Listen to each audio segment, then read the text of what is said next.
Hoje nós vamos falar sobre a ira e como todo vício capital são tendências naturais das pessoas. E quando falamos de ira, inclusive tem uma referência biológica, funcionamento do cérebro, glândulas e assim por diante, que fazem aquilo que as pessoas dizem, alguém ter gênio ruim, ou seja, ser mais explosivo, ter um vulcão dentro de si mesmo. Isso não é pecado, não é um vício, é uma tendência, nós chamamos de temperamento. Como todo vício, duas observações: a ira, ela pode ser canalizada para o bem e pode não ser canalizada e explodir no ódio. Aí nós temos a ira como algo que a gente vai cultivando dentro de si mesmo e que se concretiza na forma de ódio. E o ódio, por sua vez, ele pode explodir, machucar pessoas, fazer coisas ruins e assim por diante. Mas uma observação feita pela psicologia é que o ódio, a pessoa iracunda, é uma pessoa que, em primeiro lugar, odeia a si próprio. Trata-se de alguém que tem graves problemas quando se desenvolve para o lado negativo, hein? Não é o temperamento. Aí é quando se desenvolve negativamente numa dimensão destrutiva desse sentimento. Então, quando isso acontece, a explicação muitas vezes que se trata de insegurança com relação à própria identidade, uma busca de si mesmo que ainda não se encontrou, e a pessoa não aceita a si mesmo, não aceita as próprias raízes, então odeia a si mesmo. E para, de alguma forma, ocultar essa coisa horrível de odiar a si mesmo, isto se volta para o seu semelhante. Curiosamente, as pessoas que têm ódio no coração, a maior parte das vezes o objeto do seu ódio são parentes, são pessoas vizinhas, são pessoas conhecidas, são pessoas amigas.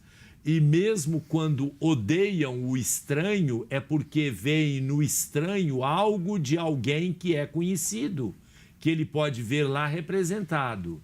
Então é um sentimento muito complexo, mas de alguma forma sempre, para ser pecado, é porque destrói a caridade. E a segunda observação: a ira, mais do que qualquer outro vício capital, está relacionada a todos os outros vícios. Existe um filme americano com Brad Pitt chamado Seven, Os Sete Pecados Capitais, em que um serial killer, uma pessoa absolutamente doente, né, doente mental, doente dos sentimentos, ela guarda dentro de si mesma um ódio contra o mundo, contra as pessoas. E ela age neste ódio como se fosse um mensageiro de Deus para punir os 7 vícios capitais. E o faz isso através de uma série de assassinatos hediondos, violentos. E a última parte desse filme que eu recomendo, naturalmente não para crianças, né, mas para adultos, eu recomendo, porque tem uma reflexão muito importante sobre exatamente o que nós estamos falando. Ele deixou para o final, como coroamento da sua obra, ele deixou exatamente a ira e a inveja. O filme termina de uma maneira muito dramática, em que ele quer despertar. Faltavam 2 pessoas a serem assassinadas e as 2 pessoas correspondiam à ira e à inveja. A ira e a inveja. A inveja ele matou por inveja a esposa jovem de um dos detetives que buscavam a causa e buscavam prendê-lo. E esse detetive, ele irado, o mata. Faltavam, portanto, as 2. As duas últimas eram a esposa jovem do detetive que estava grávida e o detetive não sabia, que era o Brad Pitt. O Brad Pitt não podia matá-lo porque ele era o detetive, mas ele fez de propósito, criou tanto ódio no coração do detetive que o detetive o matou. E ele matou a esposa pela inveja que ele sentia de um casal, um casal bom, um casal bonito, um casal que se unia. É um filme que vale a pena, demonstrando os vícios capitais e terminando com o coroamento, ira e inveja que estão relacionados, como também o orgulho, a soberba, estão todos relacionados à ira.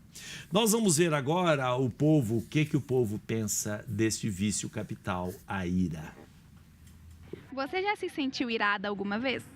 Já, várias vezes, assim, né? Principalmente antes da minha experiência com Deus.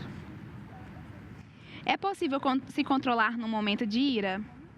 É possível, né? Porque nesse momento a gente tem que recorrer realmente ao Espírito Santo, à graça de Deus, para que haja em nós, que a gente não ceda, né, a esses impulsos e nos leve pela emoção, né? Que muitas vezes vai levar ao arrependimento. A ira é só negativa ou ela também pode ser positiva?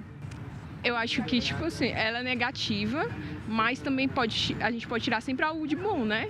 Do que é ruim. E aí, quando a gente está nesses momentos de ira, a gente deve saber realmente, né? Se controlar, pensar, né? E aí agir com a caridade. Eu acho que isso é o de positivo que a gente pode tirar, né? Da situação. Qual é a melhor atitude diante de alguém irado? Eu acho que é meio que silenciar e amar mesmo, né? Porque por trás de uma pessoa que é irada, sempre há, né, um motivo, há uma ferida. Então, eu acho que o principal mesmo é esse silêncio mesmo, né? Ser compreensível e ser o contrário, né?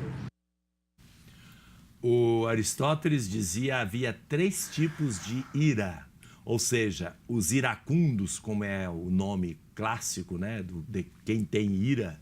Nós todos temos raiva, viu, gente? Não estão falando, todos nós, é uma coisa comum. Você tem raiva quando você tem que enfrentar uma fila e o cara passa na sua frente. Você tem raiva no trânsito quando alguém te dá uma fechada. Você tem raiva de tudo. Depois nós vamos ver como resolver esses problemas. E é bom até para mim também, porque eu sou muito nervoso. Então, nós temos, segundo Aristóteles, são 3 tipos: os agudos, os amargos, os difíceis ou graves. O que significa isso, segundo Aristóteles? Os iracundos agudos são aqueles que se iram por qualquer coisinha. Qualquer coisinha já está chutando, já está batendo, já está... Enfim. E o segundo tipo são os amargos. Os amargos são aqueles que, conforme dizia Tancredo Neves, a vingança a gente guarda na geladeira. São aqueles que conservam, que guardam, que não conseguem esquecer a mágoa, a ofensa recebida e ficam magoados, e aí anos e anos e anos. São os amargos. E os difíceis ou graves são aqueles que só saciam a sua raiva, o seu ódio, a sua ira, quando a pessoa que eles odeiam é vingada, quando ela sofre, quando ela morre, aí eles ficam. Vocês vejam, portanto, que diz respeito ao que nós falamos também sobre a inveja no sábado passado. Voltamos daqui a pouco.